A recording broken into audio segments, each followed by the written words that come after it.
юм болгоныг хулгайч гэж дууддаг боллоо шүү дээ. Тийм ээ. Тэр хулгай гэдэг юм чинь бол хууль намынхаа дагуу шүүхээр ороод шүүхэн зөв шийдсэн тохиолдолд бол хулгай гэж нотлогдно. Шүүх буруу шийдвэрлэхийг үгүйсэхгүй шүү дээ. Одоо энэ харалт содонд жишээ хоёрыг харалдаа. Наdur 3 шатны шүүхийн шийдвэр гарчихсан юм дээр чудлаа хэлж яах гэж л дайрдсан байна үстэй. Одоо хар. Яаж завхруулж ясныг. Бүтэн 6 жилийн хоёрыг дамлсан шүү дээ. 6 байхаа. Одоо тэгээд хэрэгэн задарсанаас хойш бараг 2 жил хугацаа өнгөрч шүү дээ. Уг нь мэрэгжлүүд ойлгож ядаад байхгүй нэг өдрийн ажил байсан юм шүү дээ энэ асуудал дээр чинь. Түрүү ярьжсэн нөгөө ордон дотор яг нөгөө зоригийн алхахыг ингээд ярьдаг өдөр чинь юм дорж гинт гараад ирж байгаа юм. Тэгээд амар мэдрэмжтэй ус төрч юм аа гэж битээр ярьжсэн байхгүй юу? Тэр чинь бүх процессораа өглөө прокурор мэдээлэл хийж байгаа шүү дээ. Зоригийн хэргийг хэрэгсэхгүй болголоо гэдэг мэдээллийг л өгж байгаа. Тэгэл цагийн дараа нэмд орж байгаа ордонд гарч ирээ. Санаандгүй болчихсон хэвлийг нь ярьцлага өгөөл араас нь хууль зүйн сайд гарч ирээ л дээ. Засгийн газрын хэргийг танилцууллаа. Энэ бол хүн хэлмэгдүүлс ийм да гэл. Тэгэл маргааш нь 4 сарын 20 болоод зориг агсны одоо мэндэлсний 61 насны устрын үйл явц болгож байна. Өнөөдөр болж байгаа үйл явдал дээр өчигдөр нэмд орж өөрөө гарч ирж байгаа энэ устрын хэрэг. Одоо устрын хэрэг болчлоо л дээ. Тодорхой болчлоо бүр. Тэтгэврт гэртээ хөвчээсээ өгөн гарч ирээ шоу хийгээл мөн би дахиад хэлчихэ. Болоогүй.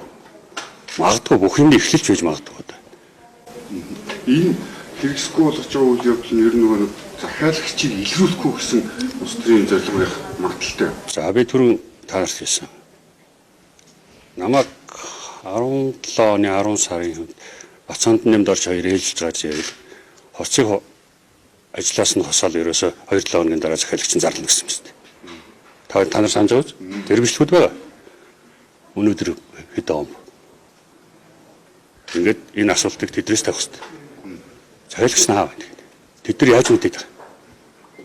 Мөн үү? Ордонд юу хийж байгаа юм бол? Би юу? Би зүгээр үнтэй уулзаад явж байна. Болохгүй юу? Би зүгээр үнтэй уулзаад явж байна. Болохгүй юу? Ганцхан амны хэрэг шүү дээ. Би зүгээр бүх юм дээр түн шинжилгээтэй бид нар хандах хэрэгтэй байхгүй. Тэгэхээр зөвхөн энэ хэргийн хүрээнд ингээ ярихаар энэ бол нямд орж гэж хүний хувийн асуудлыг намынхаа асуудал болгож маш сайн тоглож байхгүй. Юу л тэгж түн шинжилгээтэй. Өнөөдөр би хэвлийнхэнд 20 хэвлийнхэнд тэр үед нямд орж 42 сая долларын шахаа хийсэн баримтуудыг би тарааж өгсөн 20 ширхгээ. 17 оны 10 сарын хэдэнд үлээ. Эрдэнэтэд хийжсэн шахааны асуудлаар би материалууд өгөхөд нэг ч хэвлэл гаргаагүй тэрийг.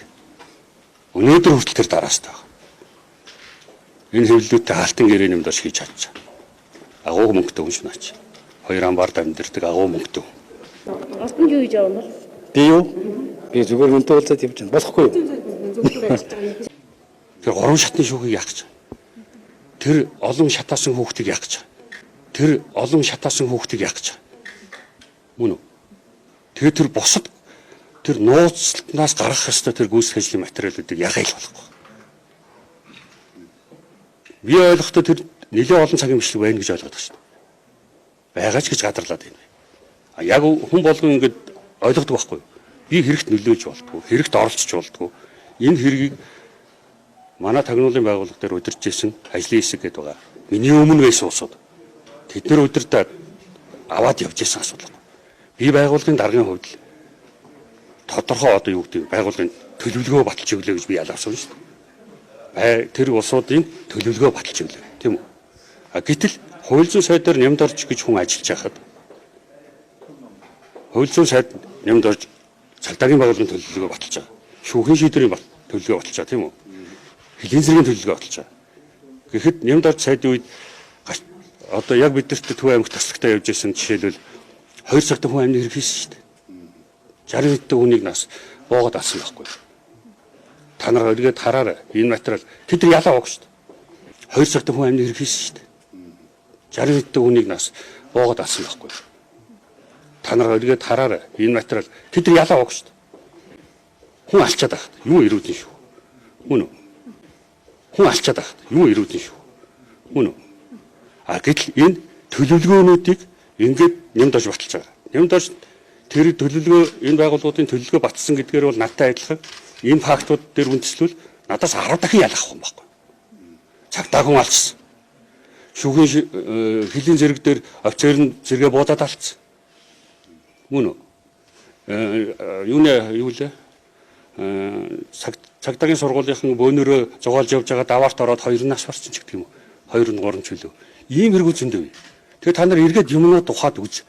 Юмд оржийн үед ямар их олон хүн эрүүл шүүлтэнд орж исэн. Тулгаж исэн. Энд чинь эрүүл шүүлт хийх гэж санал авчирч исэн хүн шүү. Энд чинь эрүүл шүүлт хийх гэж санал авчирч исэн хүн шүү. Өөрөө. Тэр өнөөдөр арчлах хүний эрх яриад өчигдөр ингээ гинт гарч ирдэг юм байхгүй. Ажлаа хийж гарч ирдэг юм байхгүй наач. Баахан хүнийг бужигнуулчаад төөрөө од болж гарч ирдэг.